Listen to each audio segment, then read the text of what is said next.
I'm Eamon. I'm Merlin. And we're a gay. And his NB. Are you a reality television connoisseur? Do you like it discussed from an LGBTQ lens? If so, A Gay and His NB is the podcast for you. Hear us break down all your favorite guilty pleasure reality shows from Bravo, Drag Race, and just about everything in between. Listen to A Gay and His NB on Apple Podcasts, Spotify, or wherever you listen to podcasts.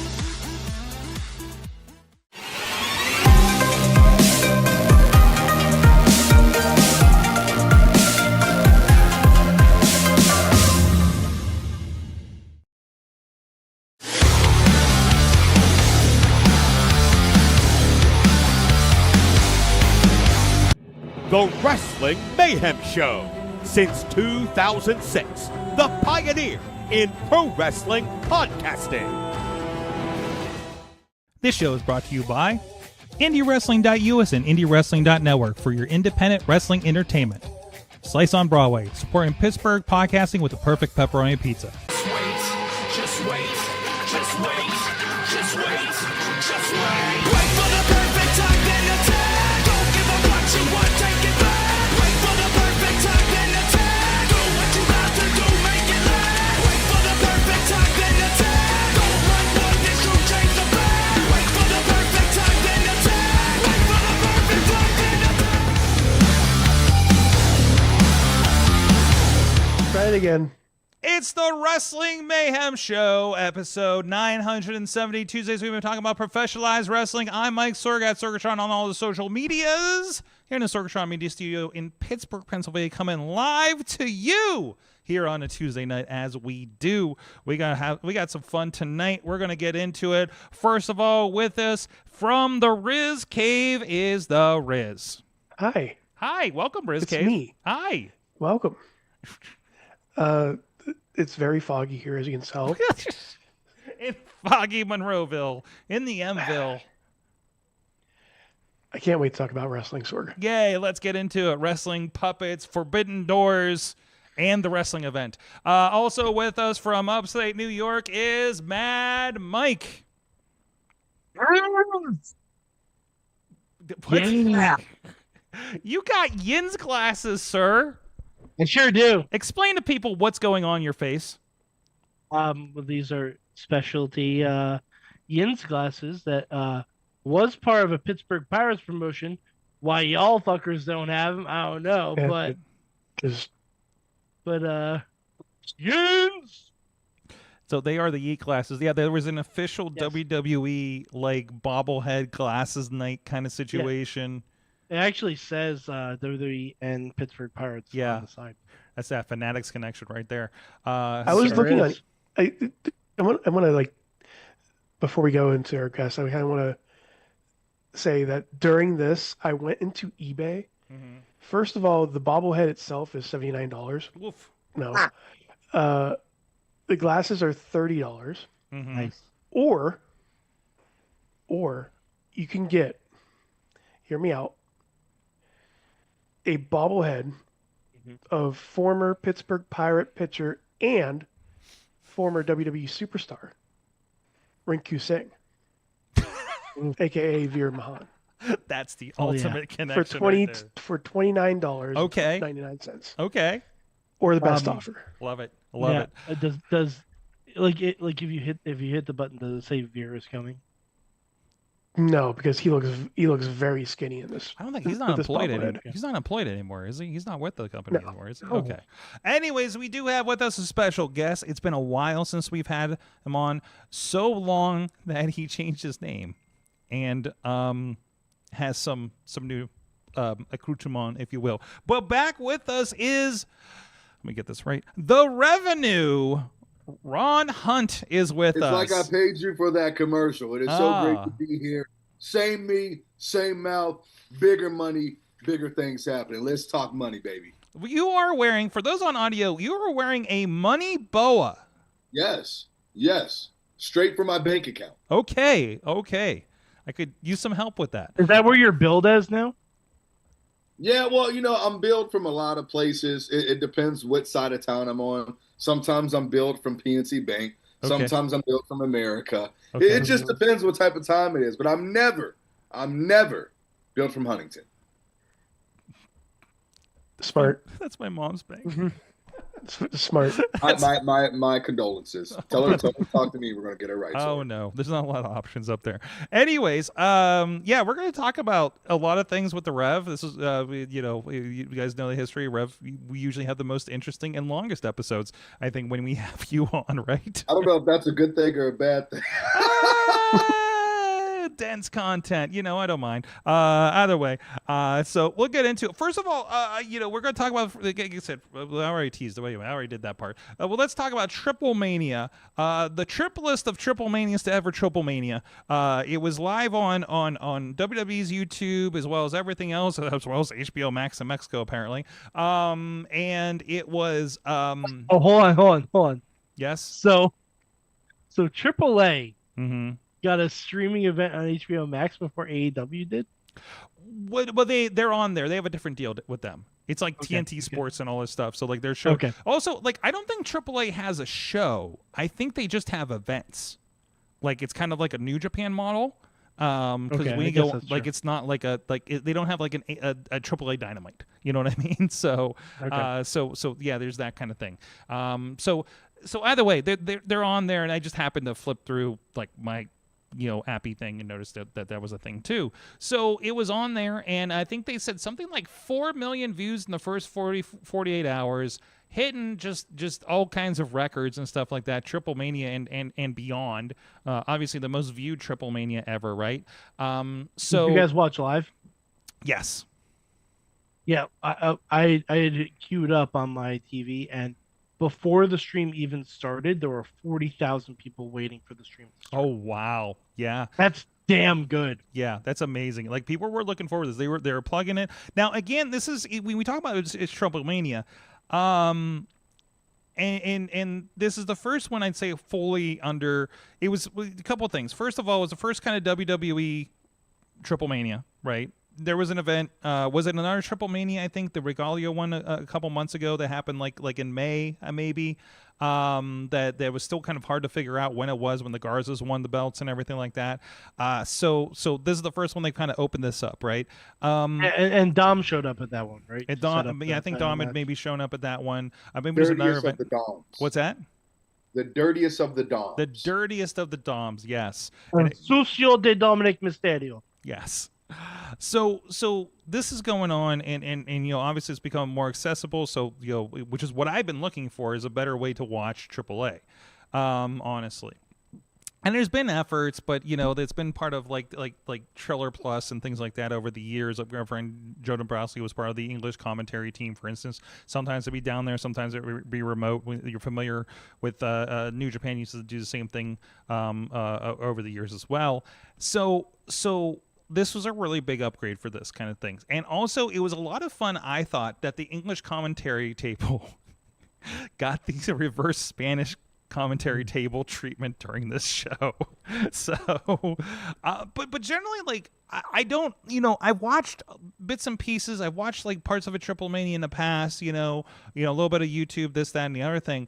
And my first vibe of this was a very WWE-ified Triple Mania. So I don't know if I'm celebrating this. Now, Saturday was a lot of fun. Don't get me wrong. The show was fun. As a WWE wrestling lucha fan, I thought it was pretty great. We sat down. This thing started at 9 p.m. We Missy and I went and saw the 35th anniversary Ninja Turtles release of the 1990 movie. I'm seeing it on Thursday. Mm-hmm. Yeah, worth it. Worth it. I love the scenes that they included in the beginning of it. No spoilers, please. Well, I'm not telling you what they are. No spoilers. Like if you read the description, it says that there's a special feature at the beginning, which is more like an ad, honestly. But I'm so excited. Okay. There's like they have commercials for turtle stuff. I'm like, I want to buy that. Maybe not that one, but yeah. But anyways, so we got home and like it was playing. Like we went to the 6:30, got home in time, and so my wife was sitting down and watching this, and it was forgive me, what was the name of their rumble that they did at the beginning? Steven and Echo? Yeah, that thing. I think that's what it was. Okay. Yeah. So it was a rumble. It was every 90 seconds, but it was like the New Japan Rambo, where you have pins and submissions and things as well as over the top rope. Mm-hmm. Excuse me. It was Aztec Warfare. Yes, absolutely. It was Aztec Warfare. It was Cybernetica before anything. It was. For I know. Oh, It was Cybernetica, but it was cool. The Chikara purist over here is letting us know, laying it down. Oh, that feels weird to say. What you? I mean, you are. I don't think. I mean, the good things. Yeah, yeah. I'll take it. Yeah, you are. Good things I get good things for wrestling. You learn Mexican terms and things through Chikara was a really good vehicle for that, regardless of anything. Like we had some good times at Chikara. We have some good memories of Chikara. Chikara was great. We drove all the way across the state to watch Chikara a couple times. That's dedication. 3 times, yeah. I think my first time at the ECW arena was to watch a trios weekend. So either way, so you have this. Otis is involved. Tremendous. Otis not only is involved, makes his return. Yeah, makes his return, not to Raw, not to a pay-per-view, to Triple Mania. So, like, and then the most viral thing of the weekend, Omos and Microman.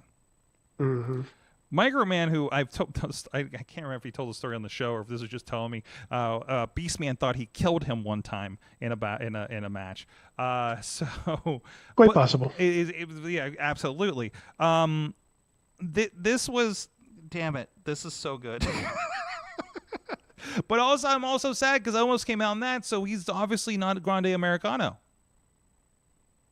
Yet. Sorg. We don't know who Grande Americano is. I know, but true. the rumors one it was all I know this whole is time. there were Grandes Americanos there, and Omos was also there, just not at the same time. We didn't see them all at the same place. I got you. Okay, still one of them could be Omos. It's just like, and you're like, this is crazy. He's 7 feet tall. Did you see Naked Gun in the preview where Liam Neeson was the little girl? Everything is possible with Nestle Quick. There you go. Same concept. What?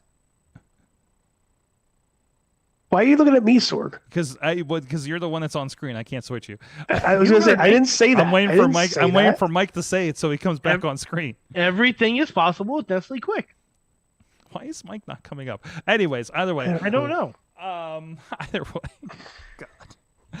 So it was a fun show. It was. Like you said, it was a WWE-fied AAA, and yeah, it's going to be a WWE-fied AAA. They bought AAA, so you're going to. You know what? You know what that also means. It was watched and exposed to a lot of people. Pimpinella Escarlata was on WWE programming. Where millions of people watched. I could have a lot of things on my bingo card. JBL marking out to Pimpinella Escarlata. Yep. Wouldn't have been on a bingo card if I wrote out 10 million things. Like, and I was worried about JBL for this show. He was fine. I mean, he didn't make. He was fine. He seemed to be having fun. Also, understand that JBL's been in AAA for a while. Yeah. Like he's not a stranger to this, right? So like he's very aware. Like he's not persona aside, like he's a wrestling guy, so he's kind of down with this. Also, Corey Graves. He's also a little racist guy, so I was worried. I mean, he did make one joke. Listen. Yeah, look, like I paid him a little bit. He tamed it down just a wee bit. Well, Thank you, Revenue. Thank you, Revenue. My pleasure. By the way, can we call you New for short? You know what? Just for you, Mike, you can. Fantastic. I don't let many people coin me, but just for you, coin. Again. This is gonna be a long night of puns. Sorry, I had to put my 2 cents in it. Oh man. Either way, so yeah, let's say that obviously we had WWE people, and it mostly I think all but one match, honestly, if I recall, the Latin America Championship with Tejano and not Tejano, Mil Muertes and Dr. Wagner Jr. Yes. So which was Or a great Ellie match. Hood. The women's match was good. The main event was fun. Obviously a lot of the AJ Styles is showing up kind of stuff. It carried that over. I like the integration. I like the listen. I just like that Mr. Iguana is on Raw, and I got to see him on SmackDown. You can buy a Microman shirt on Shop. Oh yeah. Oh, so that's coming over. Oh man, we gotta check this out. Yeah, you can buy a Microman shirt on Shop. Actually, I didn't look. I didn't look to see if Pimpy has merch. Ooh, that's something I'm that's checking gonna out be right now. the face that I saw the face of Triple H when they came out. I'm not making anything of that, honestly. I bumped something. Yep. I'm not making anything of the he made a face kind of thing that people are going kind of nuts about. Like I think he's selling it. Like at that point, I don't think Pimpy has merch. Pimpy has merch. Yeah, Pimpy has merch. First thing that came up, I typed in AAA. Pimpinella Escarlata has merch on Listen, Shop. Honestly, that's a win. In That's canon, a win. In canon, Triple H is seeing Pimpinella for the first time on in front of cameras, right? And I know it was a wild camera that caught it. He's sitting at the corner with Nick Khan and everything like that. I think the reaction generally should be, what the hell is happening? Like a journal, like, oh, what is this? Kind of situation. Also, Sorg, do you want a Psycho Clown shirt? Don't get me started. Don't get me started. Shirt, Sorg. I think you need to buy this just to wear it to the next Juggalo event you go to. I think Sorg. No, Sorg. Hold on, Sorg. Can we share screens? Oh, I'll do that. Hold on a second. Give me a moment. Yeah, here. Sorg, this needs to be in your collection. I'm gonna say it now. Even though he's one of your best friends, Sorg. Somebody told me. Somebody told me that they owed me a Psycho Clown mask, and I really wish there's two Psycho Clown shirts. Technically, I was supposed to get the other one's but this is the main one. Yeah, the main one is like. All right, you should have share now. So okay, this is coming up. Okay, that is a fun shirt. I'll give you that. Yep, that is a very fun shirt. I do need to message. Yes. Yeah, that just needs to be in your collection. I mean, I normally don't advocate, but like, you gotta do it. You gotta pull the trigger on that. Also, I might buy this Omos shirt. It actually looks really cool. Okay, I'll stop sharing. But I had that shirt is really good. Credit where credit's due. That's a very good shirt. Hold on, I'm texting somebody about my Psycho Clown mask on mode. And the Microman shirt is very good. Mm-hmm. His whole body takes up the entire shirt. Yeah. So there's two Mr. Iguana shirts now. Of course there is. I know we talked about this maybe 3 weeks in a row. And I think we have to talk about it again. Yep. Why is Vikingo getting booed? Okay, so like I don't understand it. Do you know why Vikingo's getting booed? Because Dominic Mysterio is the preeminent luchador of our time. That is not the reason. And actually, there's a comment. There was a comment this week, and I thought we discussed this last week. Maybe it was afterwards that I looked at it. So the onset. Then we need to move on from here, but we'll get to this and get to the break. So allegedly, what's going on is Alberto Del Rio, Patron down there, I think, was the champion. Vikingo got the belt at the end of May after WWE took over. This was seen as a WWE picked Vikingo over Alberto. A lot of people still adore Alberto. A lot of people don't have or know. A lot of people can go to hell if they do. A lot of people don't know, care. Mexico's a different culture. I've had discussions with a AAA wrestler about this, many years ago about this. Like, it is a different culture. They maybe are not up to or care about whatever allegations over the years, right? Although one commenter, I don't think it's allegations. Either way, it's separated in their mindset, and wrestling does have a very different mindset, is my understanding down there with the fans. So you can groan about all you want, but different countries are different countries, and they have different priorities. But there was a commenter that says, as a Proud Mexican, I'm really ashamed that the people back home like this guy so much concerning his background.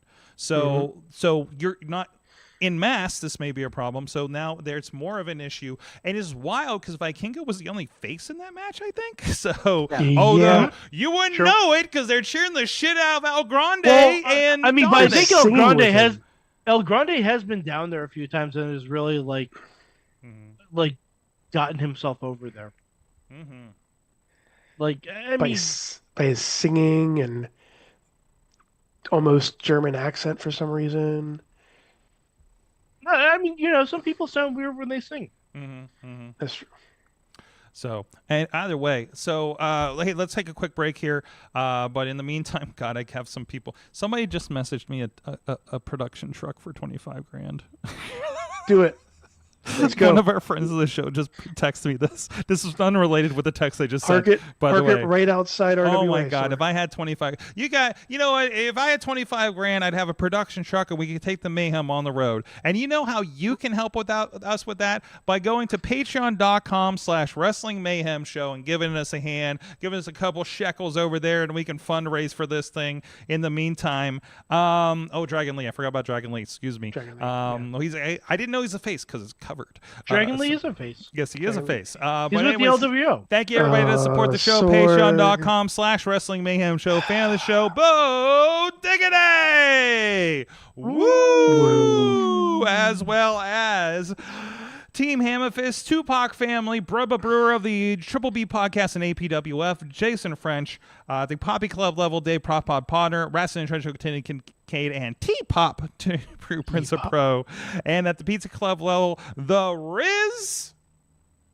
And at the manager level, there you go. Is Bradley. There we go. Hey. That's much better. Oh, wow. Much love, Bradley. Interesting. Much love to Bradley right now. Thoughts and feels going out to Bradley right now. I know he's dealing with some stuff. So good vibes from the Wrestling Mayhem Show to our favorite manager, Bradley. This is the only time I'm going to show this week. Yeah. Just for Bradley. I mean, that's for normalcy at this point, right? So this is the only time I'm going to show this. Yes. Like, this is all you're going to get for today. Yes. Like, just do what you do, and then I'm going to turn it back over. That's right. That's right. There we go. Let's talk about puppets. Puppets. So, Puppet Mania is Puppet FJ Town? Puppet FJ Town. I really wish we had Bobby back because he had that turtle that had the encounter with Jeff Cobb. And Chris LaRusso. Which is the same brand as this guy, by the way. This Lieska, which we called, what did we call him? Frank, I think. Hank? No, Hank. Oh God, I don't want to call him Hank now because I just realized the connotation. Anyway, so I'm putting this on my hand, which means now I can't run the show. So we're stuck on this shot. But puppets were all over the place. All over. Puppets are getting bigger. Actually really big according to that one post that went on there. First of all, when by chance are we getting a puppet revenue? Oh, well, I'm glad you asked. Okay, I have to start somewhere. Yeah. And right now, this is the only puppet revenue that you will get. Oh, oh no, that's great. Yes. And it comes with the glasses. He just does not talk yet. Oh, geez. Not yet. No string in the back. We're gonna get there. So I can't quite hold him on my shoulder. But how about this? Just for you, Sorg. There we go. Perfect. Hey, there you go. I like that. You just be a new thing. Unless it doesn't become like, you ever see the Jinder Mahal we used to have at the production table back in the day? Yes. That I don't know why somebody put tape over his mouth. No, it wasn't that. It was Sean Davari. No, it was Davari. I was going to say it was Davari. We had a Davari figure, and it was always with our equipment, and we set him on the table just sitting there, and he had like tape over his mouth. I don't know why. I don't know why, but I think you know why. You find me a good place to do them, and anyone that's listening, you find me a good place to do it if you can do me a puppet run. Hold on. I will pay you mad money. I gotta put my headphones fell off, and I'm wearing a puppet on my hand, so I'm having trouble over here. I don't know if you know, Sorg, but there's something on your hand right now. Yeah. Yeah, Sorg. Seriously, who brings a puppet to a podcast? I know. Wait, you have like a string What is puppet? that? What is the hell? Marionette. Oh, he just went all out. Wow. Oh yeah. Wow. Well, to be fair, I could not find the puppet who that would really go along with this segment. Listen. Is But your I do have like a lot of gimmicks, so You do, okay. I feel left out. Because you don't have a puppet. I'm waiting for like someone to do like this, but like almost. Who the fuck? Because it's very tall. Who the fuck brings a marionette to a Moss? puppet fight? Come on. Oh, mini. Come on. Either way. So we did get the introduction of Diamanito. Yep. Thanks, Red. Which you JBL can purchase on WWE screaming. Shop for $99.99. Oh my God. Finn Balor's a very smart man. God, the puppet game. We've had a puppet Monet. We have whatever Which the fuck. still not available. No, Still not because they're a T-shirt company and not a puppet company. So They sell more than T-shirts, though. they really need to get Not that. much more. They sell more than T-shirts, though. Can Do you know how much money they would have made off Puppet Monets? I know, right? I mean, You know how much Monet they would have made off of Puppet Monet? A lot of it. Yes, absolutely. So I'm hoping this leads. I hope the Puppet Mania leads to that. We got a Lily. Wasn't there like a There's shark? Charlie. There's Charlie. Charlie. There's Charlie. Charlie is back too. When did you can Charlie buy come Charlie. up? Tell me when Charlie came up the first time, because I don't remember this. Look at all the puppets. Look It at was this the puppet first game time over Alexa here. and Charlotte feuded. Really? Was it Yeah. Alexa Bliss, crazy Alexa Bliss at that point? Yeah. There's a Yeah, whole other she show was- happening she in the was- background on video, by the way. This is, I can't top this. But go back. It's okay. That's Mm. fine.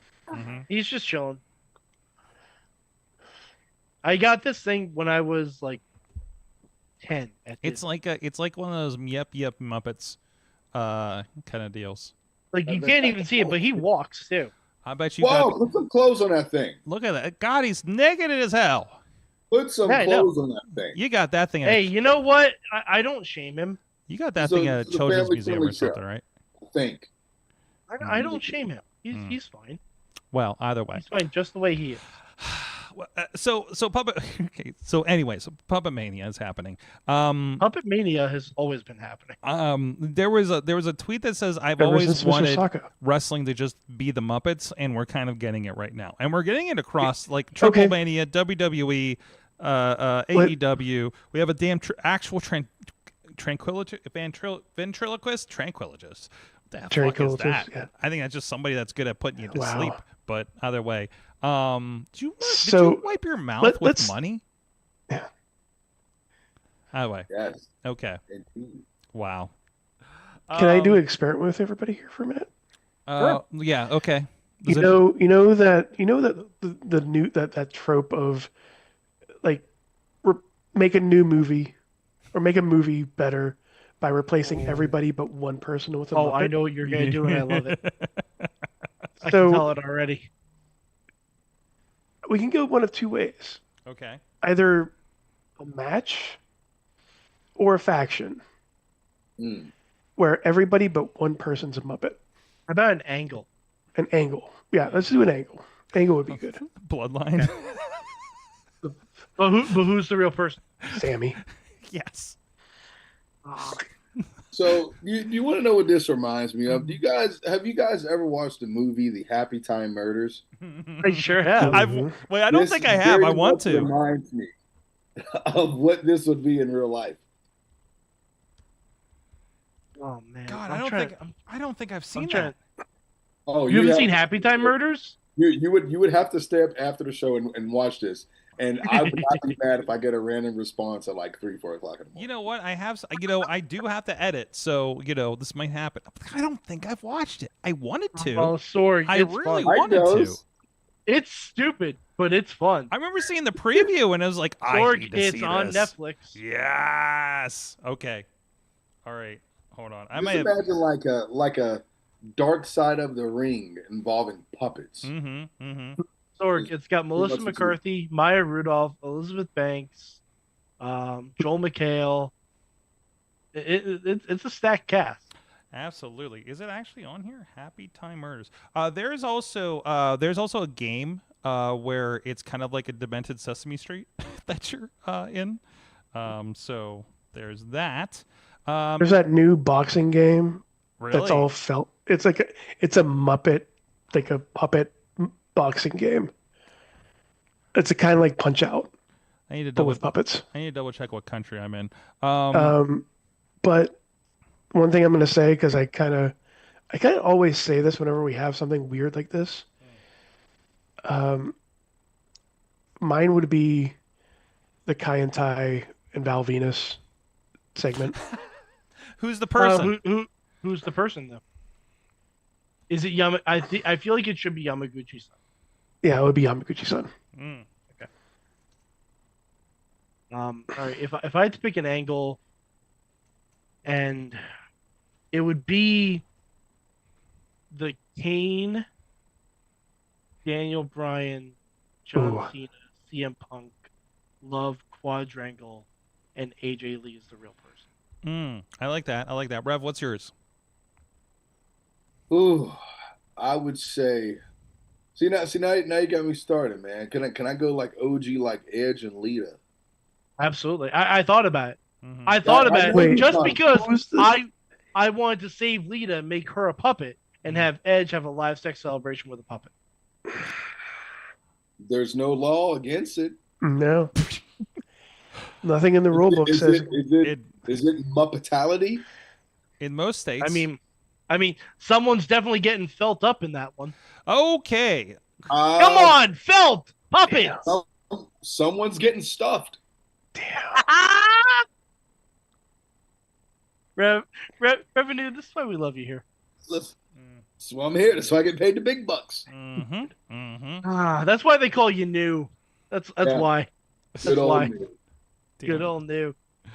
Damn it. So otherwise, okay. Obviously, this is the first. By the way, this is the first like depiction of demon. What if you did the invasion, and the only real person was Meat. Yes, Riz, you and I, same wavelength. We've been doing this for so long. I knew you were going to say meat. Can we do Rev? Can we do one of your segments where it's like the you and Chris Taylor feud, but the only real person's Dr. Feelbad? Oh my goodness, that would be amazing. I mean, you know, believe it or not, that's arguable. That's close. That's close to being a Muppet. But believe it or not, I'm pretty sure there's a couple of Muppet versions of us going around there because he has an extreme fascination with Chat GPT, and all I get is a bunch of Muppet pictures of me wrestling. I really? Have you met that Sword? Sounds like a. I did a Muppet version of the a puppet version of the RWA poster a couple months ago. I think you were part of that. I'm gonna send if I can find it in the middle of this show. I'm gonna send you. I'll pull them up. Many things that Chris sends me at like 3:30 in the morning. Oh my god! I get a cackle out of all of them. Yeah. Chris Taylor, who just blows up my secret wrestler thread for video out of nowhere and causes all kinds of havoc. But anyways, it wasn't. Well, he didn't technically start it at that point. Either way, so just like everything we did else, the rap is crap angle, and the only real person is Jeff Jarrett. I was going to say Vincent. Hey, Curly Bill, show some Curly respect. Bill. I'm sorry. Curly Bill. Well, there you go. Ooh. Oh my god. I think his tongue's broken. Sork, why'd you break his tongue? I don't know what's happening. I don't know what happens with this guy Sork, when I'm not are you here. okay over there? No, I'm not okay. Do You're I the seem only like person I'm in that okay? studio right now. What if we did a Lucha Underground angle with only puppets? And the only real person is Vampiro. Dario Cueto. Wait, so it's a Muppet. I mean, everybody else. A Muppet Matt Stryker, and then Vampiro wondering what he's doing. You know, Muppet Vampiro versus Muppet Penta would be amazing. Pull this back 1 second. I want to pull this back 1 second, Mike, because you've heard what I say about wrestling shows, right? That it's the Muppet Show, yes. right? Course, like yes, when you're backstage, absolutely. it's the Muppet Show. Sometimes literally. Rev, roll with me on this if you're with me, okay? Like it's just a bunch of people getting ready for their segment, getting ready for their part of the show, for this part of the wrestling's a variety show, and there's always like one person that's super stressed out. That's Kermit. Well, who's Miss Piggy? That there's a The talent. there's don't also say anything, there's also a Miss Piggy. Sometimes that's reversed, right? So so there's that situation. Miss Piggy's the promoter that puts the belt on themselves. Ooh. Right? Wow. Right? Think about it. But I'm not mad at that. everybody's in costumes. There's just backstage shenanigans and literally kind of a storyline that goes on that nobody sees backstage. And then like are you randomly saying that there's, we go back to this, everyone's a Muppet but one person, so there's just one random person back there that has their hand up everyone's ass and was like, I hate my job? yes. Yeah. Would that just be any owner of any company? Yes. And that's how you don't get booked anymore. Yeah, or that's how you do get booked. Well, and then Everybody I think was about gonna say that for a something, second. but I'm gonna keep my thoughts to myself. Yes. On that note, I had think a thought. we'll just keep our thoughts to ourselves, and we're going to be talking with our guest about his thoughts about Portland. Puppetdom and he's had his hand up, ass up. Nope, I didn't deliver that well. Nope. Say that again, We Sorg. can check Let's out go. other things at Let's go. wrestling, IndieWrestling.us. Renegade Wrestling Alliance. You can check out all the back catalog there and even more on the YouTube, too. And, of course, RWA's Renegade Rumble is this Saturday. Who knows what's going to happen? We still haven't seen our videographer from last year that got into it. Who knows what's going to happen? We're going to be finding out a little bit what's planned, at least, that we're aware of. Are there going to be puppets in the Renegade Rumble? I don't know. Who knows? Is it going to be an entrant? Who knows? Is there a puppet version of Dr. Feelbad? Who knows? But I'm gonna be there as long as my flight doesn't get canceled to come back from South Carolina this Friday. Otherwise, then I'm just gonna find wrestling in South Carolina. So, but no, you can check that out. It's going to be live on IndieWrestling.us. Also, a lot of other great stuff. Amateur wrestler Reese Hayes presents 880 Wrestling is also going to be on Friday. So go check that out as well. They'll be a part of that. Thursday Night Fights is every week. A lot of great matches. This past week was 2PW's Resuscitated is up there on the YouTube. We're having a little bit of a technical error to get. Well, actually, the stream's up there from on the network as well, all free for 2PW's comeback over there at Elements Venue. It was really fun to have that up in the really cool kind of brewery space up there. And of course, a part of that was the revenue as part of the Apex. So you were a part of the comeback of Prospect Pro Wrestling. I mean, I don't fully count the Pit Fight show because they put that on. I know 2PW helps with it, but this is the first one that Prospect Pro Wrestling is back at a new venue and with a new vibe and everything, and you were part of it there. Tell me a little bit about that show from your perspective. Absolutely. Well, first of all, I mean, it was just great to be back for Prospect Pro Wrestling. The new venue is amazing, and I think, Sorg, you've seen it for yourself. Very good space, very good energy, just at the corner of the area. And I think every person that was on that particular event, all the way up to the office and the production team, everyone came with just one mind to put on the best show possible, and we sold out. So that was a great, great thing to do for the very first show and leave an impact for that community, especially in the Irwin, PA area. That's an area that I believe deserves great wrestling whenever they can get it.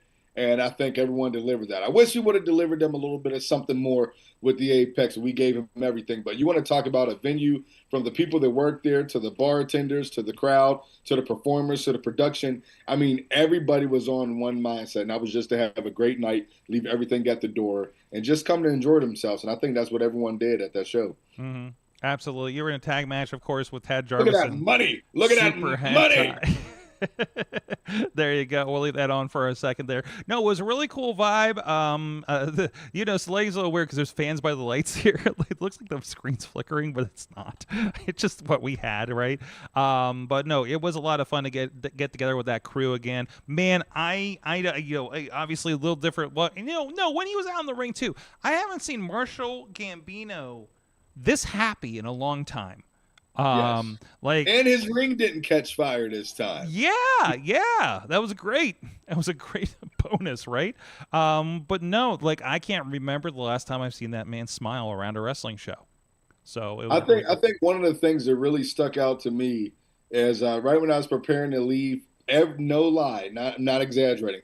Every single fan, as they were leaving, were shaking his hand and telling him how much of fun they had and how much of a great show it was. As they were leaving, usually shows, depending on what company you're at, sometimes they push late. As soon as that last bell happens, everyone's like rushing out the door. Yeah. But every fan took their time to shake his hand before they left out and said how much fun they had and how they hope 2PW comes back to the area. Yeah. So to me, that's a win for the community. Absolutely. And it was a lot of great community things that happened before the show and everything. So other people kind of debuted with it. Danny Moe took on Gory. Was a nice surprise for the night. So no, there was a lot of fun. Preston Everest, who was on last week, of course, took on Andrew Palace and of course retained the championship. You can see all those again on Indie Wrestling, and we're going to be rolling out the matches as well. I think the 4-way just dropped today on the YouTube with the Gavel, Gianni Enrico, who I think debuted with Prospect Pro Wrestling there, A1, and Don Murphy. So a lot of fun. The matches were really strong across the board. It was a lot of fun all night. The crowd was so into it, so loud. I'm always, I'm in the headsets, so I can't really gauge how the crowd is doing, because I have different levels and stuff like that. But it was definitely strong all night. So it was a lot of fun. So what a cool venue too, right? Like a cool, interesting venue. I love brewery shows, and everybody had like more than just hot dogs to eat, So, and a lot of space, and there was. Did you see that there was axe throwing in what we were using for the locker room? You know what? My private locker room had darts, and I had a mini putt course, and I was upstairs above all of the inbreds. Oh. So therefore, it was a tremendous time. Curtis Brigatti and I had a hell of a time until we were really interrupted by Tad Jarvis and Super Hentai. That's right. And of course, the axe place was called Chill Axe. That was a great place. Yeah. I think as soon as you walked in, it's like everything, you're just like, it just gravitated you. And I think to add pro wrestling in it, I think it's one of those things that the crowd didn't know this is something that we wanted here until they had an opportunity to get it there. So I do see that. I hope I'm not speaking over, but I do see that as a potential of a future home for Prospect Pro Wrestling, and I like it. Yeah, absolutely. I can't remember if they've announced a new date, but 2PW does intend to go back there here in a few months. So stay tuned for that information as it comes out, though. And, of course, we'll have it on IndieWrestling.us as well. So this is the month of the comebacks. But, hey, the Rev, you got a lot of stuff going on in RWA, but let's talk about this. Let's talk about the elephant. Let's talk about the money-shaped elephant in the room, okay? All right? Because, listen. I've known you for many years. I got called out by Riz because I made the event for this week, and I called you the Rev Ron Hunt because you're always going to be the Rev to me, okay? Like, it's been how long? Yes. How long we've been doing this, Rev? Long time. Right. It's hard, okay? Very long time. And you came out, and somebody told me your title's the Revenue now, and I had to fix it the one night I was there a few months ago.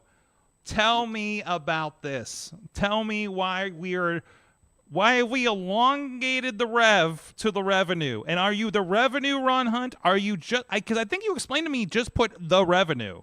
Yeah. Okay. I think with this, listen. You're like, listen, the fog is enveloping you. By the way, it doesn't know what to do with the situation. It doesn't. It just does its thing. I think when you look at this. I can be whatever you want me. I'm always going to be the Rev Ron Hunt, but that Rev is just short for it's Revenue, baby. Okay. That's what it is. It's all over the place. Okay. But I think one thing that I looked at was the history and the transitioning of the Rev Ron Hunt. We go back to the inception of Shane Taylor Promotions with the Vice President Chief of Operations. Building that format that had some type of a business mindset to it. Sure. And believe it or not, contrary, that went very well beyond just TV. It just happened real life transition into the TV. And then just looking at how I wanted to just pour back into pro wrestling and be able to have my imprint within that. Everything somehow looked at how can you flip money and make more money. If it wasn't directly for myself, it was for people that were connected for me. And how can I leave them in a better business part within this pro wrestling business? So believe it or not, and I will tell you exactly where this came from. I was talking to someone, and it's always been there. You go back to old ROH promos. I've always had money. I've had a double bag of money. You look on the Facebook page. When we initially announced Shane Taylor Promotions becoming a promotions, there was a duffel bag of $50,000 in there. And it was just me and Shane in Philadelphia in the 2300 arena. That's how the business got started. So now fast forward, believe it or not, I was talking to EC3. Now I'm going to give him credit for this. And, I was still doing the Rev Ron Hunt thing, but I don't like to do the typical I like to be myself. But there's always the realism that's behind the name. But one thing that he said to me, and it was ironic, but I think it was all in good spirit. He said, well, if we were doing something over here, he said, we already have a reverend. We have CeeLo. And I'm thinking, yeah, but I've been at this longer, respectfully. But I also looked at it as, okay, well before me, then, we had the interaction at RWA, ironically. It was Devon Dudley, Reverend Devon. We've had that communication within the ring. A good friend of mine, the Pope, D'Angelo De Niro, great friend of mine. Caprice Coleman, tremendous brother of mine. So I said, how can I make myself stand out but still be myself? And it's the same mindset. We just now solely focus on the business mindset that's at hand. Okay. And that's to build the revenue.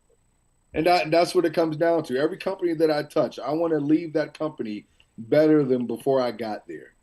And how do you do that? By leaving your mark inside the ring and then doing what you can on the back end of things to make sure you're building revenue for that company and building revenue for yourself.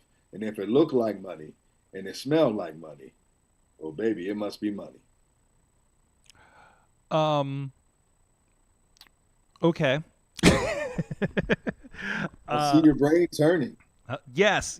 I'm chewing that over because, again, I've run into a lot of revs. Those you mentioned, there was one up at actually Pope Elijah Burke was at one of the De Niro, whichever name he used that week, was at a Detroit show, and there was like a group called the Congregation that's up there, and they've actually been down to 880. Those are my guys too. I totally forgot about them. Yeah, I was sitting there with Dudders at this show watching this, and they're like trying to recruit Pope, and respectfully, again, I didn't know the guys or anything. I'm just like, who is this? Like, we're like, you go to a different promotion, you kind of do 1-to-1 of like, this is the discount exit. Yeah, like I was like, this is like budget Rev Ron Hunt. So I went to plate to it, said, and I said, we're going back to the 80s and 90s now. Yeah. And they're great. Again, they've been at 880 a few times here, and they've grown on me and everything too. But yeah, there was like a little bit of that. I didn't know if it just was this regional thing or something like that. Do we find that there's like a Rev in every town at this point? I utilize this as similar to Teenage Mutant Ninja Turtles. Okay. Right? Oh, now you're speaking my language. See, there is the real world, and then there is the pro wrestling world. Okay. There's the pro wrestling world, and there's what happens underneath the pro wrestling world. And every now and then we have to go into this manhole, and we have what's called the Rev Reunited, and it feels so good reunion. And what that happens is we all get together and say, how are we going to infiltrate every single city and every single state and take over? Yeah. It's almost like the Bullet Club. Okay. Is it? Is this like more like Spider-Verse? Is there just like, is it very much so? Is it a Reviverse? Very much so. There is. Okay. There very much is. So now you look at how can you do this different? How can you do this a different way? And even Enzo brought it up when I wrestled him. God rest his soul. Enzo, I got another punch for you. What you God? He's not dead. Oh, he's dead inside. Well, he was dead to me in the ring. I thought I put him out. I guess I didn't. Okay, all right. Well, we can run. To be fair, when I saw him a couple weeks ago, he did look really worse for wear. So you left an impression. God You, bless his soul. you left interest. He's in a better place now. It's like, what? Not that place. Not that place. Not that. You can be in a better place and still be on the earth. So Oh, okay. All Hey, right. he was at a toy show that was donating to puppies. yeah, That is a better place, It's a actually. better place. Okay, It's that an is actual better that is objectively a better place. than Okay. being around Two Tooth Wonders of West Newton, Pennsylvania. This is a much better place. Smells like mothballs regretting Section 8 in there. So he's in a better place. So therefore, when we have these Reviverses, we say, okay, you're going to take over Detroit. Okay, you're going to take over Cleveland. All right, Pub, you're going to keep doing your thing in Florida. It's the Caprice, territory system. No. It is. Hold on. It is. You know what, Thor? I'm going to give you this idea. Give yourself about 3 to 5 years. I want you to start Rev VW. Rev VW. Yes. What Rev There's VW? 2 Vs. What? Rev Victorious Wrestling. Sorg, you know what's going to be the great thing about Rev VW? Hmm. It's always going to turn a profit. I'm ending this See, interview. that's why I have him on board of directors. God. He's a good man. He's a good man. There you go. You know. This for you. This for you. Buy yourself Oh, something. thank you. There you go. Oh my God. Okay, Renegade Rebels coming up. What is happening with the revenue at? You know what? You have a question as good as mine. Okay. I made my first pick within the Renegade Rumble. I said that I'm going to do exactly what I'm going to do, and I'm going to do everything that I've been doing since day one. Just because my energy changes does not mean my mindset changes. And I plan on going all the way to the top. I've done it before, and I'm going to do it again. And that's exactly why I'm following the path that I believe, and I'm not following the path that the fans think that I should go, because they don't know anything except sleeping with their sister cousins. So therefore, what I'm going to do, I'm going to go into this Renegade Rumble. I'm going to eliminate any champion. Heck, I should eliminate all of them and get every title. But I'm going to do that. But then at the same time, I got this little gnat in my ear. That gnat's name is John McChesney. He wants to talk all this stuff that he wants to talk about. John, I still got eyes on you. But then while I'm trying to deal with winning a championship in the Renegade Rumble, while I'm trying to dealing with John McChesney because he's on me like the ex that I never wanted, then I get this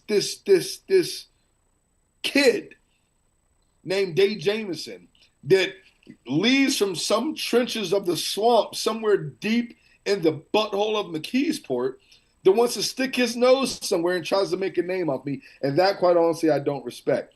So he pulled up at another event that I was at and decides to make his presence known because I guess I wouldn't give him an answer. And he still gets no answer. So when you ask what's next for me, my mind is on championship gold and eliminating any person or any threat that comes my way. Rather they are signed to RWA or rather they are not.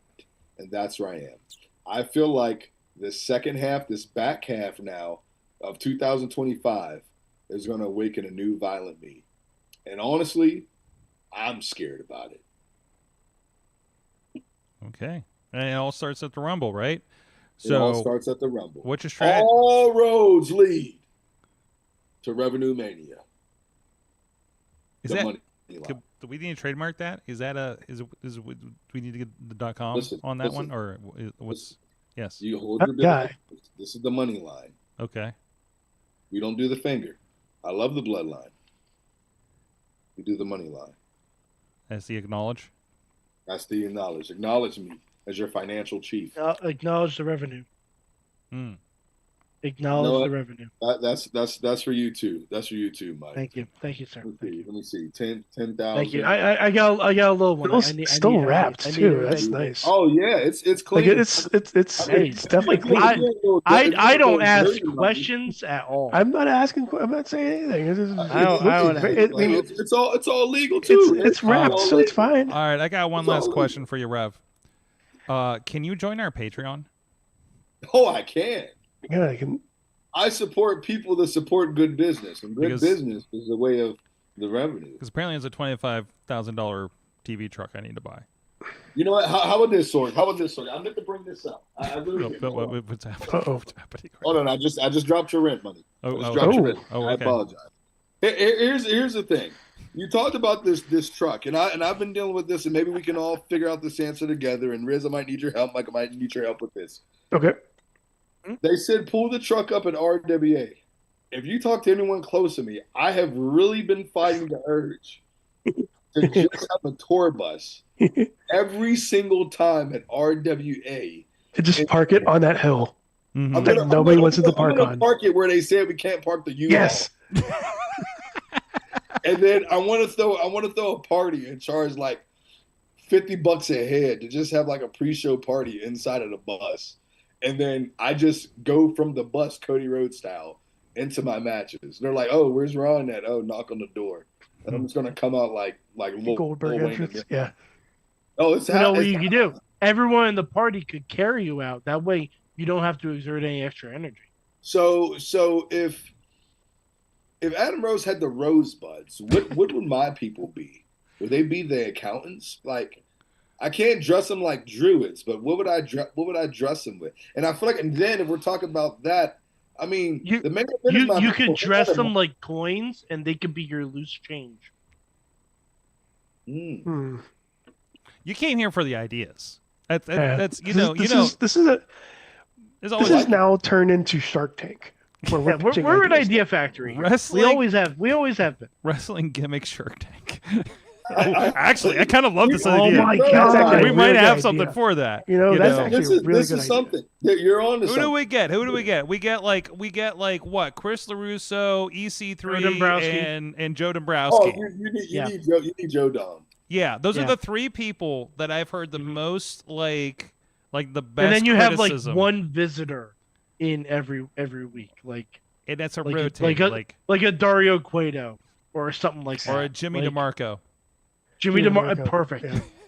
perfect. Jimmy DeMarco's come up so much on this show in the last month.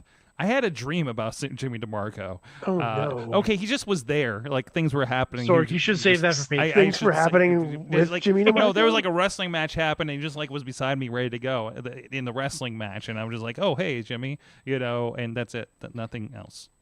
Oh, Tina from the chat says that it should be called the Money Train. You know, I am thinking I might have to change it one time. I usually only change it once a year, but I'm feeling very generous. I might have to change my theme song. Or you know what? I hear the trademark might be up because of certain shady businesses, but the trademark of Young Bucks might be available. Who knows? Take on a different meaning.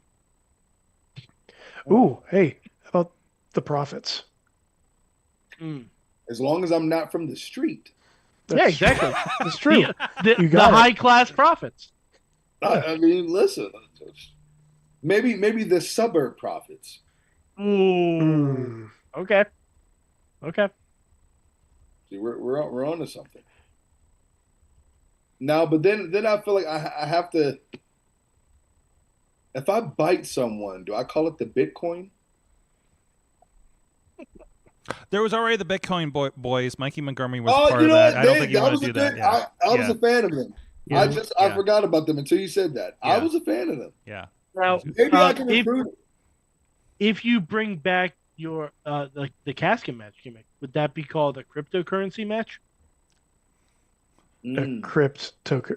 Are you writing this down? So It's all being recorded, Sorg. I don't know if you know this. We're on a podcast. Here's what I'm gonna do. In my ideal world, if I just went on the tour to recruit, I would get the Young Bucks. Mm-hmm. I would buy the Bitcoin boys.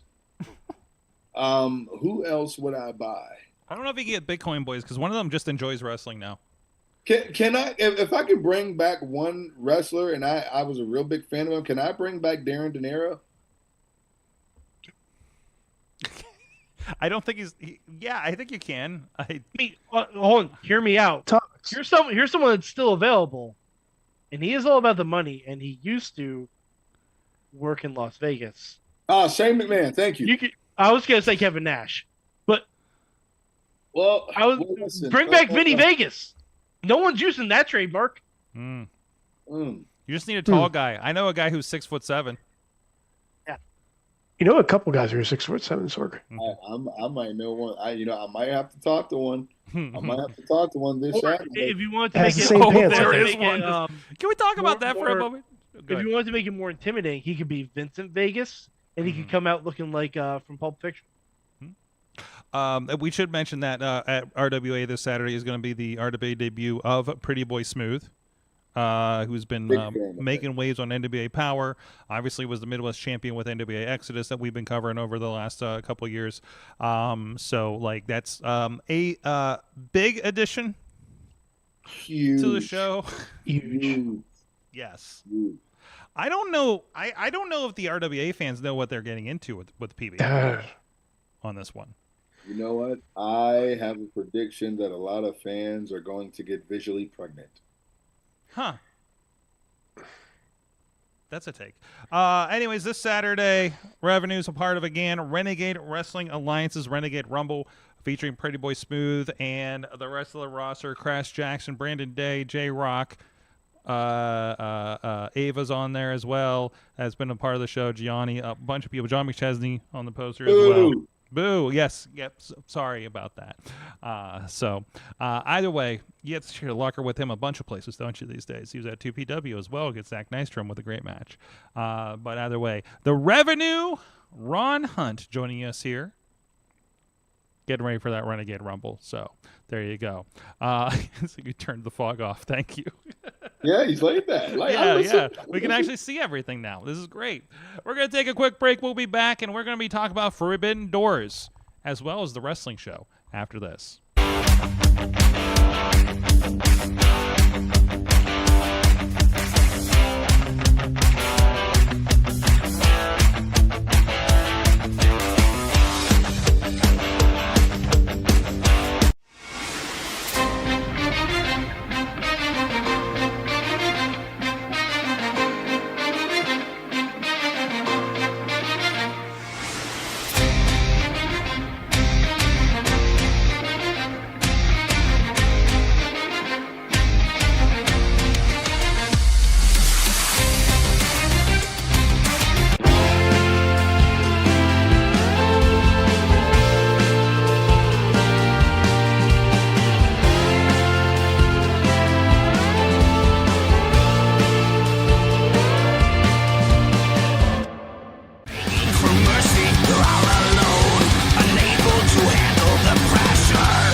I'm Eamon. I'm Merlin. And we're a gay. And his NB. Are you a reality television connoisseur? Do you like it discussed from an LGBTQ lens? If so, A Gay and His Envy is the podcast for you. Hear us break down all your favorite guilty pleasure reality shows from Bravo, Drag Race, and just about everything in between. Listen to A Gay and His Envy on Apple Podcasts, Spotify, or wherever you listen to podcasts.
Slaughter's wrestling. $195. What are you doing? You've interrupted my intro, Riz. Good. Slaughter is what? What are you talking about?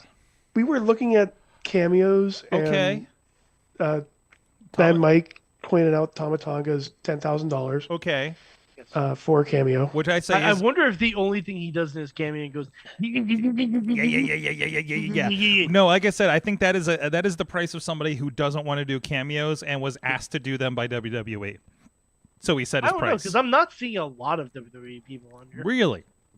Like, I mean, there's some, yeah. I but feel like They used to somebody have they're a mostly lot. reasonably priced. somebody talked him into it, and he says, "I'll do if they pay this." You know what I mean? Like it's Yeah, all hell, about. Listen, $75. I've done the secret. I've done the go away rate. It was like, if you really want me to do this, if you really want me, now there's a go away rate. I mean, Rev, you got to be familiar. You've got to be familiar with the go away rate, right?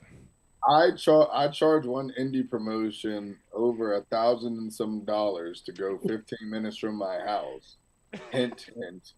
Because I did not want to go there, and they said, "Well, we can't do that, but we'll give you 500 now. Then maybe we can work." And I said, "Sir," I said, it got to be 500 right now and 500 before I even open up the door. Like, you got to meet me at the car, pal.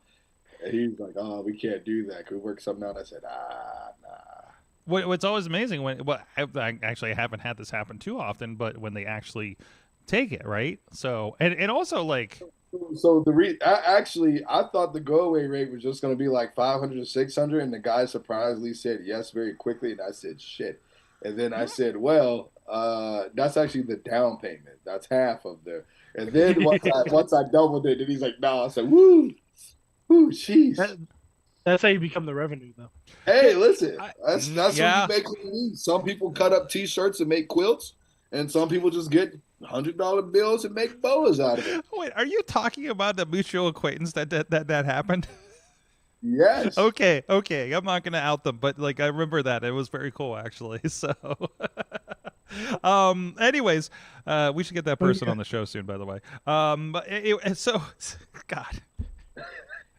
So we're getting deep in the business here, guys. But no, there is that. Like, listen, like I've had this. I've had people that I don't know, and this is the thing. Like, it's like somebody I don't know. You probably have more with this with the wrestling promotions, right? And it probably is going to be a wrestling thing, but it is literally like. And listen, wrestling, I don't charge what I charge a corporate client. Let's be honest about this. But I'm going to charge what I feel comfortable that's worth my time. To like the minimum for the I'm going to drive God knows where, don't know how professional your company is. This is what it is, and it's a number of figures, it's a low in that number of figures, but still it's like, this is worth my time, because I could be doing, you don't know what my hourly is. and I think for you, like the most disrespectful thing, and this is me with the media background, is you try to give someone something that's reasonable, and then sometimes they're like, "Oh no, brother! Oh no!" And it's like, I actually gave it to you very, very low. I'm really actually trying to give you a good brother price for those that you're trying to do good business with. And they're still like, "That's way too high."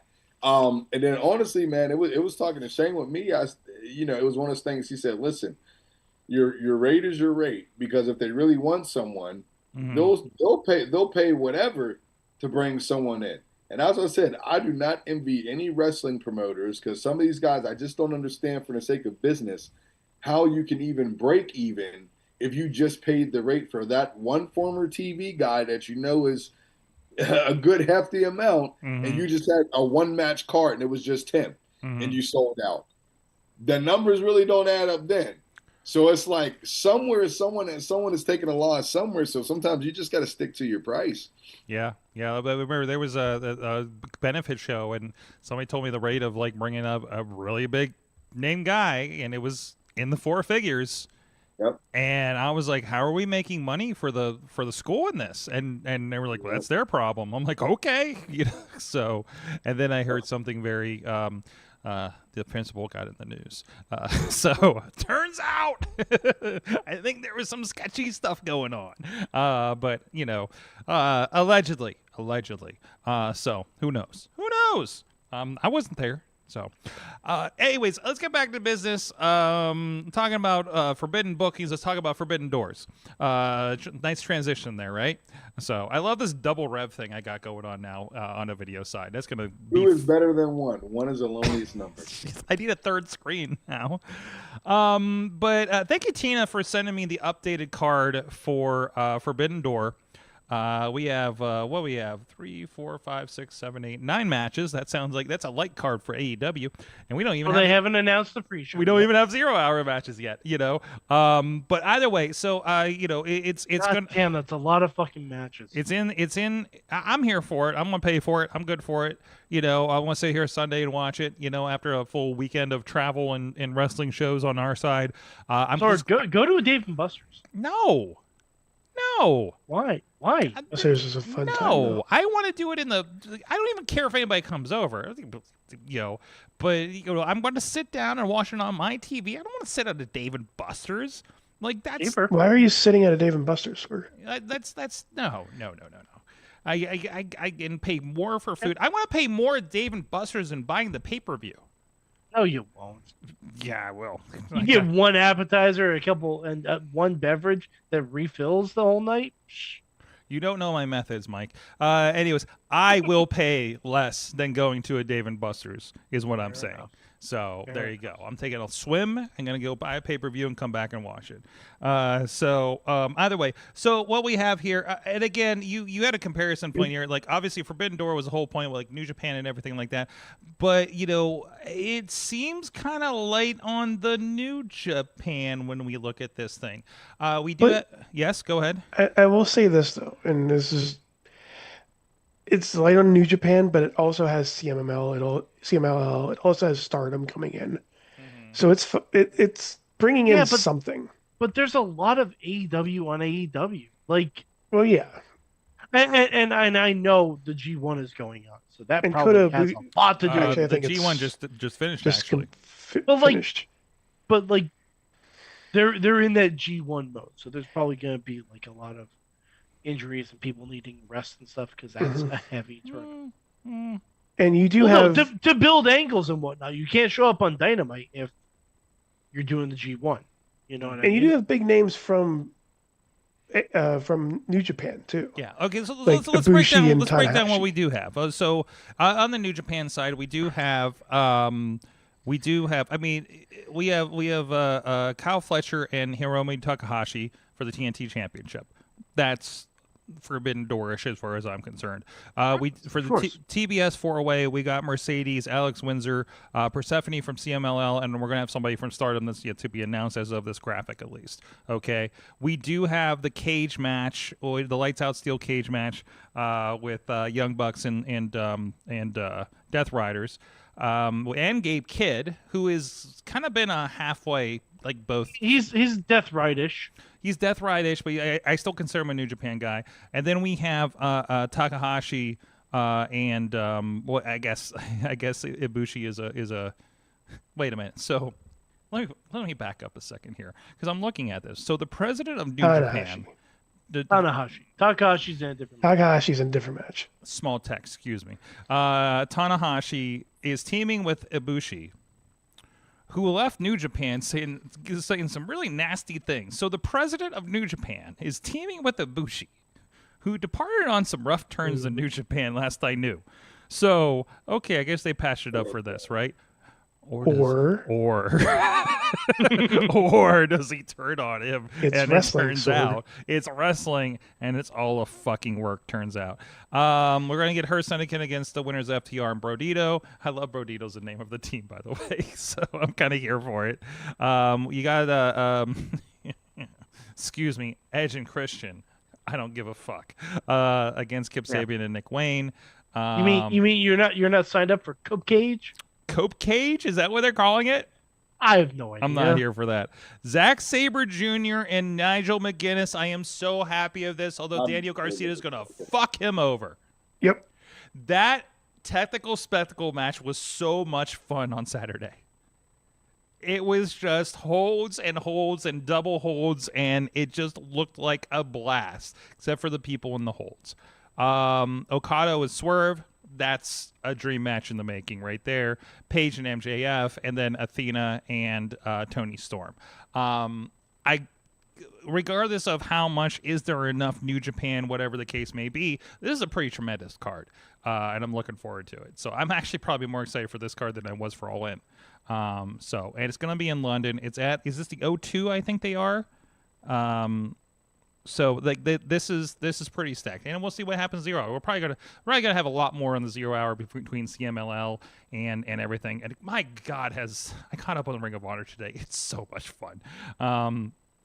So there was like a wolf band. I can't remember his name, but anyways, either way. So I don't know, what are the vibe? Rev, you keep an eye on all this kind of stuff going on here. What's kind of your vibe going to this Forbidden Door London? My thing is with this, and I don't know who said it. If it was Mike or Rizzo said it, was like, yes, we have a co-balance. It might not be one way, but at the same time, you have to think. I think they're doing a great job with having a balance.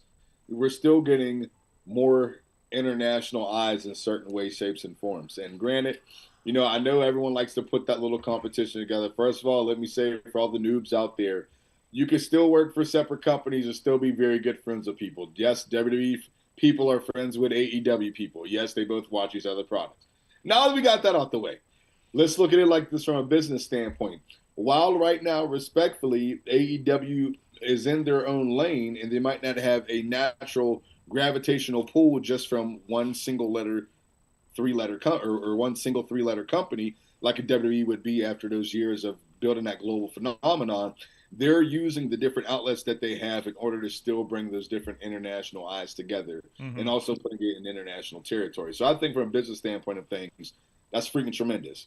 With me, I feel like this card has a lot of diversity, and they set this up to be a very, very good selling point. And I'm excited about it. And anytime I get to see my boy Nigel, man, you already know I'm excited about it.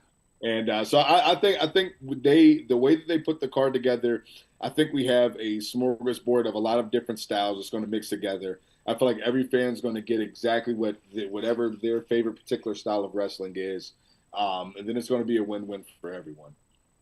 Absolutely. And also a point on this about the, cross New Japan things. This is also going to be a pay-per-view in New Japan World as well. So that, of course, is going to be probably the Japanese language side for them. So it is a crossover as far as that goes. And also remember, like, a lot of the crossover guys, like they do have, I'm trying to see if I can double check on this over here, but they do carry AEW on New Japan's platform in Japanese for everybody to watch over there as well. So, like, this is still, like, the relationship is still there. And I think there is a little bit of, New Japan's definitely in a rebuilding phase right now, right? Absolutely. Like, didn't Takeshita just win the G1? So you have a lot of crossover there as well, right? You just had Nick Wayne just did, the Super Juniors, was it? A month or two ago? So. Yeah. So you are getting a lot of that crossover. So I think when you say, well, hey, there's no crossover, it's like, no, it's already happening. You just made those people important to the Japanese audience, just like now we know who Gabe Kidd is. We know who, Takahashi is. You got to familiarize. It's kind of like what's happening with Triple Mania, right? Well, we brought a lot of eyeballs to Triple Mania, but we brought our WWE guys interacting with them, right? And bringing them onto Raw, bringing them onto SmackDown, and cross pollinating. Like WWE's kind of doing. But yes, the thing is, if you're branding the whole show around it being the Forbidden Door, every match should have that quality to it. There shouldn't be one match where you're saying, I can see this on Dynamite. Well, any of these could be on Dynamite. Honestly, it's just but when WWE stage. does When Worlds Collide, guarantee everything is you're going to be TNA versus AAA or TNA or NXT versus TNA or NXT versus AAA or something like that. Like, there's not going to be one that in a bubble, in a microcosm, you'd be able to see on that show with just that roster. I don't know if that was entirely true in the last one, actually. In the last one it wasn't either, but in the first one it was. Yeah. So, but either way, so I think it's just like the temperature is changing. You still got to book a card that everybody's going to buy, right? And respectfully, I don't think the American audience is going to know or care if you put Evil in a championship match. You know what I mean? But because I don't think he's been Just make it good. Oh yeah, sure, but I don't think he's been built up here yet, right? And also respectfully, AEW took everybody we cared about in New Japan. That's a fact. Yeah, that is a true. fact. That's true. Absolutely, that's a true. fact. So I think the fact that it is like they're positioning as like the Forbidden Door is we're taking this to London, right? London gets to see AEW and New Japan guys mix it up. Right, whether they are or used to be New Japan or whatever, like that, I think that's the connective tissue here for the most part. So either way, yeah. That aside, and maybe they looked at the landscape and said, why did Triple Mania have so many WWE guys? Because they're putting it on a different platform. They want to get new eyeballs, and to them that you bring that over, like you cross that over. The same with, think about the NXT TNA, back and forth, right? It's cross-pollinating eyeballs on this stuff and taking somebody, oh, here's Otis, and here's a bunch of luchadors I don't know. What is what is a micro man? I want to find out. Yeah. All you have to do, either if it's through storyline or through like a lights out cage match, anything, just make it good. That's it. You can make it good, but you still need to promote it. You need something you need eyeballs. You need to put something every wrestling match is good. Yeah. Like regardless of what kind of match it is. Because the technical spectacle and Omos versus Microman were happening at basically the exact same time. Both of those are equally valid. Absolutely. Yeah, expressions of pro wrestling. Entertained. I can take the best wrestlers of Pittsburgh and that of course includes the revenue, and have the best wrestled card, and book these people and take them to California and put that card of exclusively Pittsburgh people are going to be great. It's not going to draw a dime because nobody knows who the fuck they are because they're Pittsburgh people, okay, that haven't gotten there yet. You still have to promote. I mean, aside from Tina knows everything going on in Pittsburgh, but in Seattle, but that's going to be like the 5 super fans that watch IndieWrestling.us in California, and that's it. So if you brought like, hey, here's a bunch of people from Japan you've never fucking heard of. Now the job is for AEW to tell you why they're important. Right? Yeah. Versus the people watching AEW when the first Forbidden Door happens have heard of Okada, have heard of Will Ospreay, have heard of Ibushi, have heard of probably Gabe Kidd, right? They have that buzz because that audience is looking for that. Versus the WWE audience, AAA is a new concept to the general WWE audience, right? So this is promoting. Right, this is promoting probably one-on-one, and I'm not good at it, but this is me wrapping my head around it. If I was a promoter trying to think about how do I fucking fill this place, make the most money, because that's the job, right, as a promoter. So, and if you just look at the landscape in New Japan, it's like, I don't know who cares about X, Y, and Z,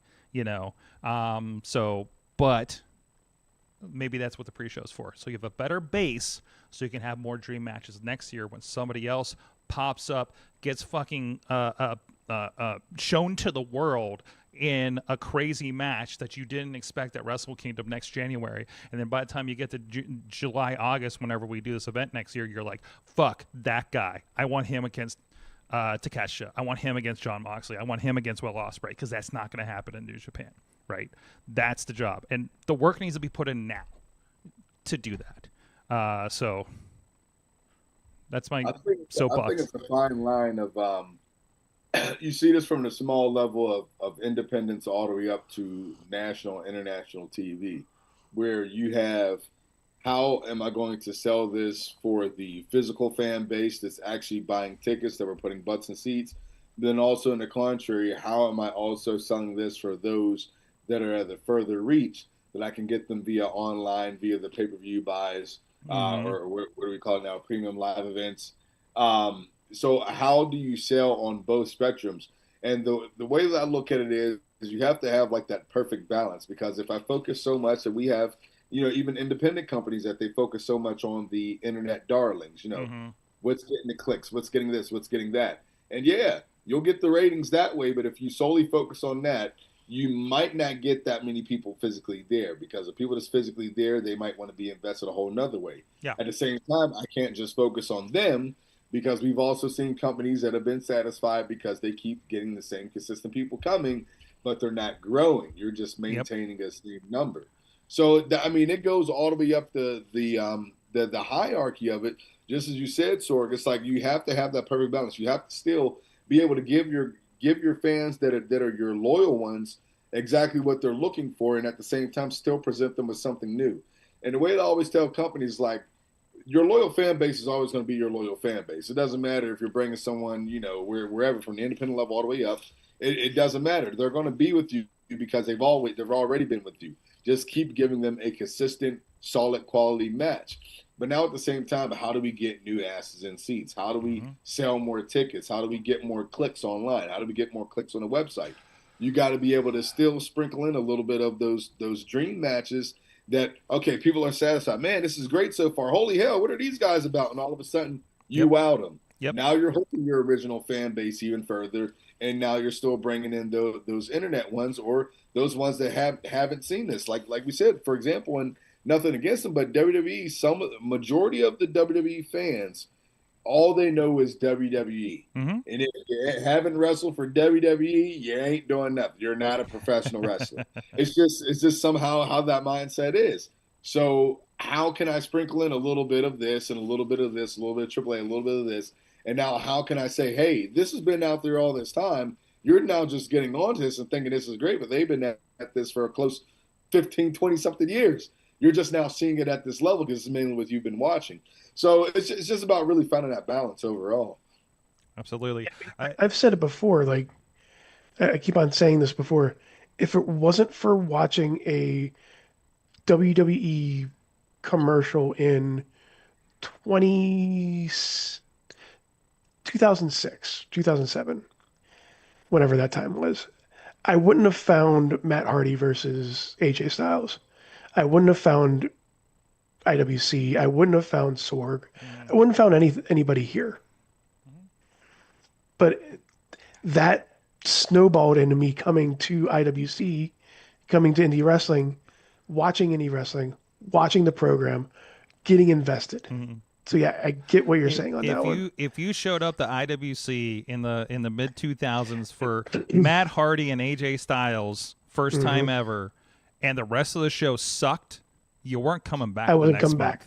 Right? Like, and I've seen that. I've seen that too, where it's like, oh, let's see, hey, so and so's here, and then like you see the rest of the indie show, and you're just like, well, I ain't coming back for this. I'll just get my autograph. And that's a belief in your talent, right? You put a Devon Dudley gets a fun spot with Rev, and everything, and or Teddy Long or whatever.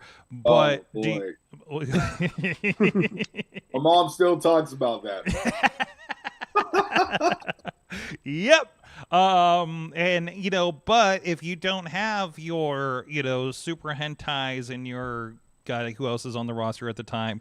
Just now, your Giannis, your Crash Jacksons, and everything that people are like, oh, show up and like, oh, I like that guy. Oh, hey, Ava Brooks, I'll come back to see her again. Whoever it is. If you don't have that strong base, then that doesn't get you anywhere. So, anyways. Well, now that we booked the territory, so let's move on. So shout out to our friends Slice on Broadway. Damn, I didn't update these ads again. It's still the old stuff. We're old school, New York City style. Yins are made. Beachview, Carnegie, the East End of Pittsburgh, and so many other places because this is an old graphic. So, but so much. Go check them out. SliceOnBroadway.com. Feeding our guests, feeding us here in the studio. Thank you so much for supporting us for well over a decade of pepperoni pizzas, and also the best cheese pizza in the world, according to a competition in Vegas. So go check them out. The OG original location right up the tracks here in the Beachview neighborhood. Thank you to them for supporting the show, for Slice on Broadway and the Wrestling Mayhem show. It is time, everybody, to find out, what did you learn? What did you learn from wrestling this week? Chat room, hit us up. Who would like to go first amongst the panel? Who's ready? Who's got the ideas? Who feels educated? Go ahead. I'm ready. Okay. I learned I love being right. Okay, tell me. love- Why were you right this time, Michael? Mad Michael? Did y'all watch the Bailey segment on Raw? Yeah, I saw you respond to the clip that we put out. Explain to everybody the context here, please. Bailey's going crazy, and her inner voice. The segment ended. Her inner voice asked her if she needed a hug. We are gonna get an evil hugger Bailey, and instead of Bailey buddies, they're gonna be Bailey bullies.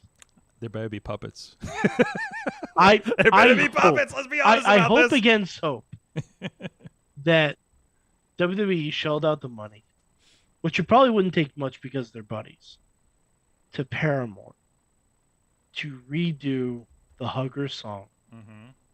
Because a heel Bailey coming out with Bailey bullies, with the first line of the song being "There ain't no stopping us now," I would lose my mind. I would lose my mind. Love it. And Love this idea. it would be so good. It would be so good. I also learned that Otis just gets all the chicks, man.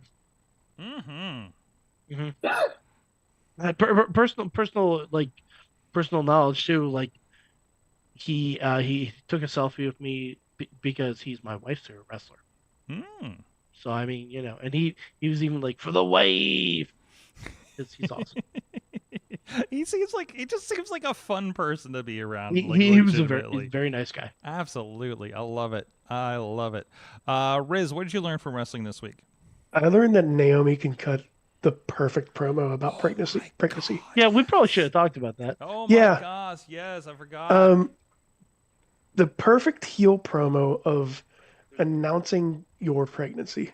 And then obviously the big meme thing now is that Naomi laid the title on the Slim Jim logo. Slim Jim. Yeah. So, I love that. That was great irony. Oh, the irony is delicious. Naomi is so good at this. And Becky's response was, "What an irresponsible person getting pregnant while you're champion." Context. That's what Becky did. Yeah. And then Naomi responded, "I learned from the best." Which I mean, it goes without saying.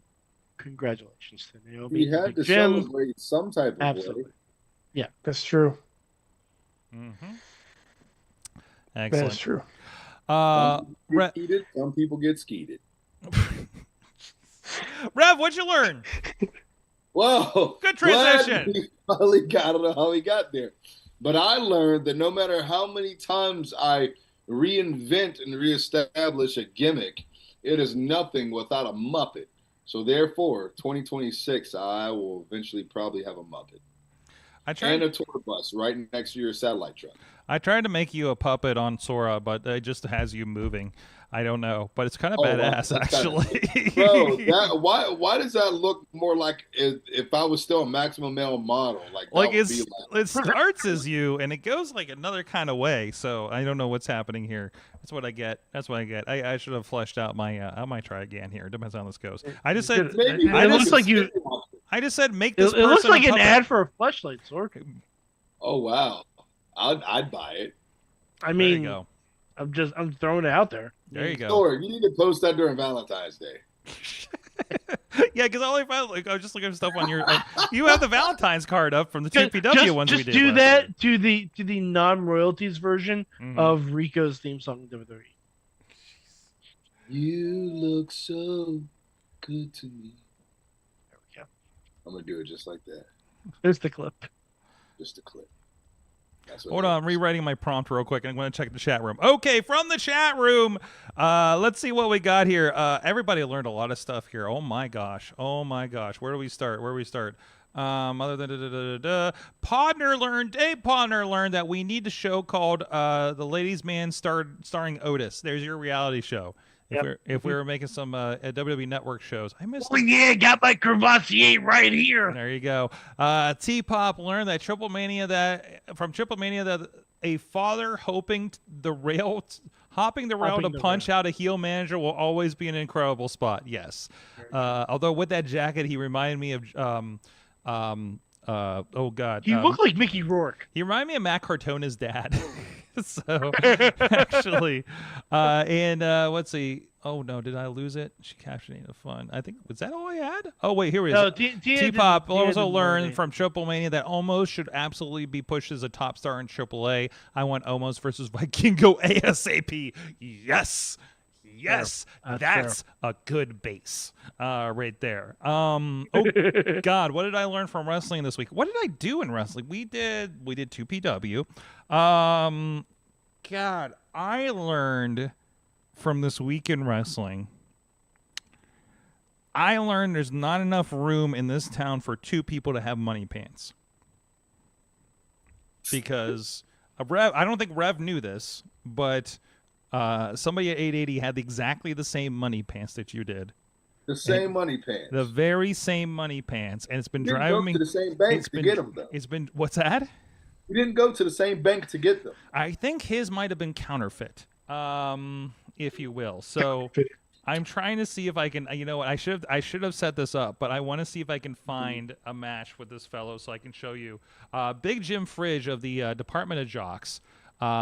Which is, some people. Oh, here he is at Boom on the Bridge up in Beaver County, actually, and he's definitely wearing these pants in this thing. I just want to see it. Listen, I just want to get your vibe on this as Big Jim Fridge. Look at those pants. Look at that. Don't they look familiar? Yeah, that's counterfeit. That's that counterfeit. Is so counterfeit. Like, I'm pretty Oh, sure. I hope he got him with Hold that. on, here I we hope go. Casey got him with that. Oh, it was a three-way. So let's see. Look at his bills.